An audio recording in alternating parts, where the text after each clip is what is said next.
Hone your skills. Look, boy, you in the danger room.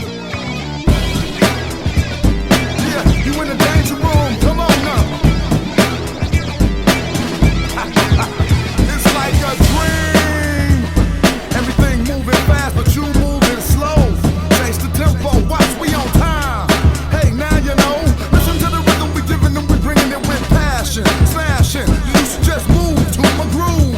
Case in point, watch how I improve. Then the automator is ready, you know we're hater, a music motivator, and I'ma show you later. But right now we getting down. You frown, cause I surround your sound with rhythmless raw rhymes that really get ya. Do your silly you like a Philly and I split ya. Get your hard style showing out. Exhale long and blow 'em out. Yeah, you in the danger room, come on now. Yeah, you in the danger room, come on now. Look, boy, you in the danger room. Hone your skills.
Hone your skills. Look, boy, you in the danger room. Yeah, you in the danger room. Come on now. It's like a dream. Everything moving fast, but you moving slow. Change the tempo, watch, we on time. Hey, now you know. Listen to the rhythm we giving them, we bringing it with passion. Smashing, you should just move to my groove. Case in point, watch how I improve. Then the automator is ready, you know we're hater, a music motivator.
Snowbird Bandit was a former cop. Hours after Kateri made her statement, agents from the Orange County bank robbery apprehension team tracked down Adair's Jeep in the parking lot of the Rancho Did I hear Orange County? Mall and arrested him on suspicion of robbery. Run that shit back Fainting up. outside the station before going in to make her statement. The robber, who had hit 5 banks between March and July of 2015 and made away with nearly $10,000, had been dubbed the Snowbird Bandit by law enforcement because of his age and white hair. But no one had suspected that the Snowbird Bandit was a former cop. Hours after Kateri made her statement, agents from the Orange County bank robbery apprehension team tracked down Adair's Jeep in the parking lot near the Rancho Santa Margarita City Hall and arrested him on suspicion of robbery. When officers showed Adair, age 70, a photo of the surveillance footage that had outed him, his response was, "I'm cooked," as they mentioned of a lawyer. His family, the community, and the police were all stunned. How could a former cop, a family, and a community leader use a Snowbird Bandit, the cop that robbed banks? Randolph Bruce Leclerc was born in 1944 and grew up as the son of a rodeo-riding dairy farmer and artisan. While growing up on a dairy farm taught Adair the value of hard work, his family also claims that growing up with a violent, alcoholic father was hard on young Randy. Adair was drafted into the U.S. Army in 1965 during the Vietnam War. He was assigned to the Criminal Investigation Command in Panama. After returning from the war, Adair graduated top of his class from the LAPD Police Academy and began his career as an LAPD cop. Less than a year after graduating from the Police Academy on June 4, 1968, the 23-year-old rookie found himself responding to a call claiming shots fired at the nearby Ambassador Hotel. Adair vividly remembers being one of the first on the scene of the assassination of Senator Robert F. Kennedy, and he told a reporter during an interview he gave from Oakland in 2017, "We got into a pantry and we could see that Kennedy was down on the floor. He's lying face up and I saw fluid, from the head injury. Brain matter looks kind of like snot, Adair was involved in the arrest of the suspect, Sirhan, and even escorted Kennedy's wife, Ethel, to the hospital. 1968 was a memorable year for Adair for another reason. It was the year that he met his future wife, Susan Packard. She lived in the apartment next door to Adair, and after finally convincing her to go out with him, the pair became an item and fled in September of that year. The couple would go on to have 2 children. A son named Andrew was born in 1971, and their daughter Kateri was born in 1975. After a strong start, Adair's law enforcement career took off. He was quickly promoted to detective and assigned to an elite unit focused on organized crime. One of the main jobs of this unit was catching bank robbers, which was a huge problem in the city. Adair's first bank robbery call came in on March 24, 1969.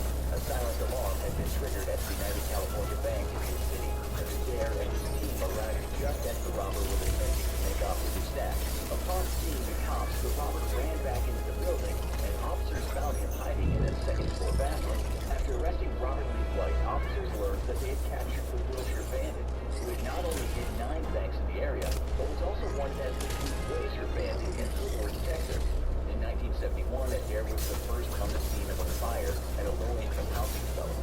With no sign of the fire department and smoke quickly filled the building, Adair didn't think twice before he ran inside and began getting the residents out to safety, carrying those who were too sick or too intoxicated to get out themselves. Adair went back into the building at least 7 times to rescue 25 to 30 people that night. He was awarded a Class A commendation for bravery for his heroic efforts. As his reputation grew and the arrests piled up, Adair was promoted to homicide detective, where he spent the rest of his career working in well-known cases like the capture of William George Bonnet, also known as the Freeway Strangler, who had raped, tortured, and killed more than 20 young boys. He was also involved in the takedown of Richard Ramirez, the notorious Night Stalker serial killer, who raped and killed at least 13 people in 1984 and 85. Adair retired from the police force in 1988 at the age of 53 and focused his attention on his family and community. The devoted family man loved playing with his grandchildren, deep-sea fishing, and volunteering with local youth. He had been a founding member of the LAPD Centurion football team back in 1979, and had helped the team raise more than $500,000 for the Children's Center of Los Angeles. He also volunteered as a high school football coach and linesman at Dana Hills High School, and when some of the boys on the team got themselves into some trouble with the law, Adair even went to court on their behalf. But for all of his bravery and devotion, Randy Adair had alcohol. He began drinking heavily after he was drafted to the Army, and even in the hard-drinking cop culture of the 60s, Something about a cop who robbed a bank. an especially heavy drinker. He joined AA in 1973 and got sober for the first time before his daughter Kateri was born. But between the strain of the horrific homicides he had